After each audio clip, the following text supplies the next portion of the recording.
Good evening, church. What type of a day have you all had? Wonderful. Today was my first day back at work. First day back to work. 6 weeks. 6 weeks of relaxation. What's that? No.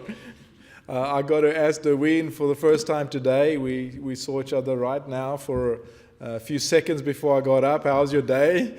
And I realized I'm going to need some more time for that that question.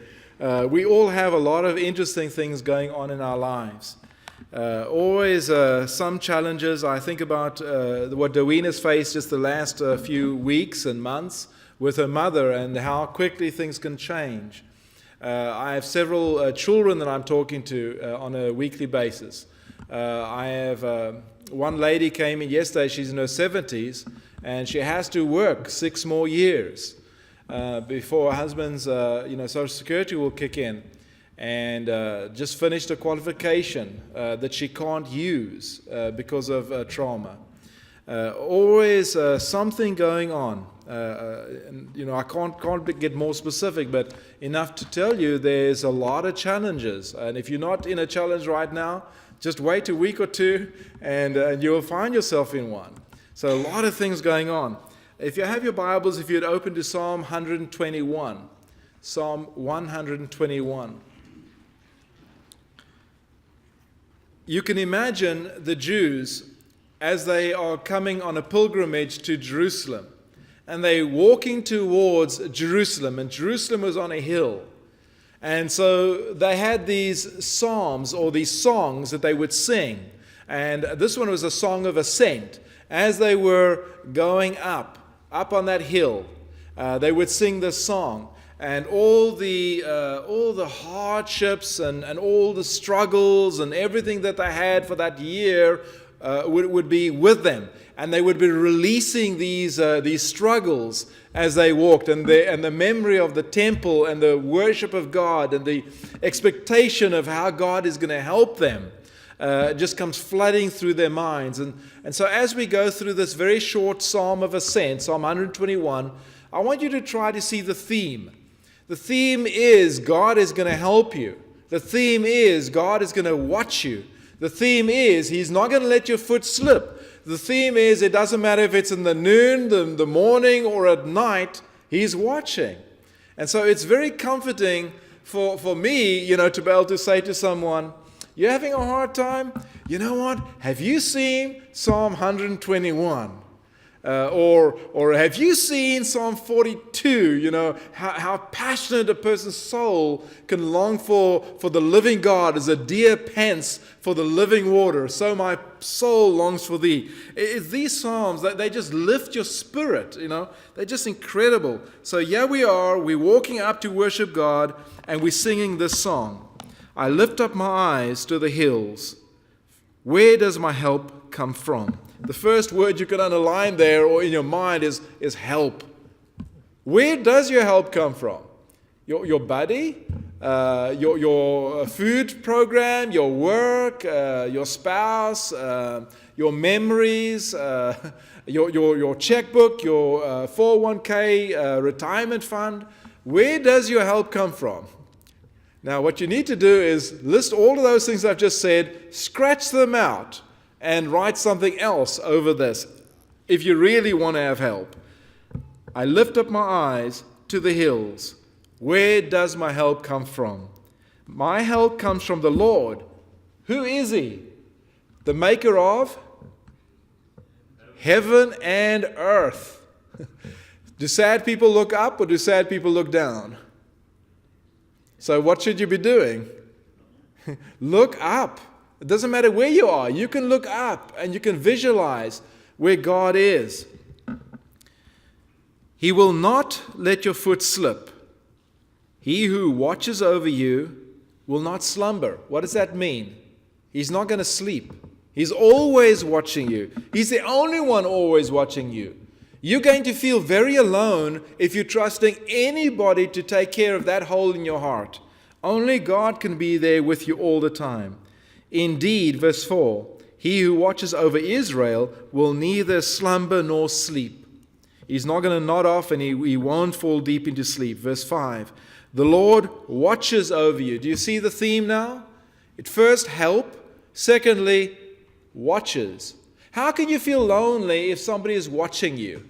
Can you feel lonely if you know somebody like God is watching over you? Coop, who's God? He's the maker of what? Thank you. He's watching you. The earth that you're standing or sitting on right now, He's the one watching you. Everybody else is going to die. Everybody else is going to leave you. Everybody else is going to forsake you. He's never going to do that. He's always there. Let's keep going. The Lord watches over you. The Lord is your shade at your right hand. That's your strength. He's going to make you feel good in the sun that just bores down on you. The sun will not harm you by day, nor the moon by night. So morning, noon, or night. Have you slept at night? Have you slept in the morning? I slept one day in the mid-afternoon. I walked backwards and I fell in a hole. Ended up having surgery. I broke my back almost. Well, probably somehow I did. But the Lord was there and trusted Him, and I was just fine. I've never heard of anybody having that happen to them like what happened to me, and I'm fine. But again, credit goes to God. The Lord will keep you from all harm. He will watch your life. How much harm is there? I got a telephone call yesterday from Washington, D.C., saying my Social Security card had been compromised, and I need to call a phone number. You want to guess whether I called the phone number or not? Obviously not. Even if it had, which it hadn't, the Lord He watches from how much harm? All harm. See, you've got fear of faith living in your heart. You've got fear living in your heart. You're going to be all over your Social Security card that's just been compromised. You have faith living in your heart. Well, I'll wait for the 5th, 6th, 7th knock on my door from the local IRS office in Cincinnati before I'm going to get worried about that. He protects me from all harm. The Lord will watch over your coming and going, both now and forever. You think about Tom and Donna right now. They're with Jennifer and Tace, and they've had a funeral today. How's Jennifer going to carry on?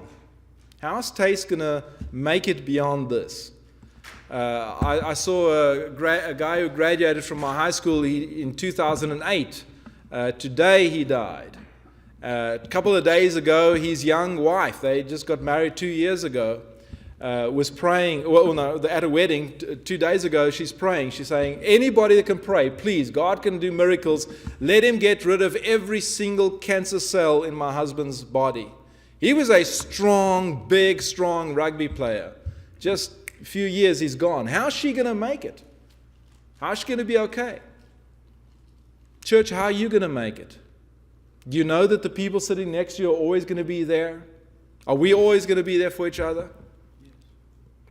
I wish we could say yes, but the arm of flesh will fail you. God will never fail you. He will always be there for you. And going on with what Billy said, as much as what is humanly possible, we will be there for each other. We will be there for each other. We will try our very best. But I'm telling you what, when you leave this building, you go alone. God goes with you. And that's the thing that we have to understand. So no matter where you are today, God is your assurance. He's going to be with you. If you have any need today, if you're carrying a weight too heavy to bear, during the invitation, you can come forward if you feel like it, but please give it to God. And if you haven't given it to God because everything's going well, start leaning on God. Start feeling God watching over you. This elderly lady that's 70 years old, I told her, you need to get close to God. She says, I talk to Him all the time. It's like I'm holding His hand, and you can see, the desperation of needing to have God there. She doesn't have this, though. She doesn't have this. If she had that and this, it would be wonderful. I'm so glad we have each other. Whatever your need is, if you need to be baptized, if you need the prayers of the church, please come forward right now as together we stand and sing. Jesus is tenderly calling me home, calling today, calling.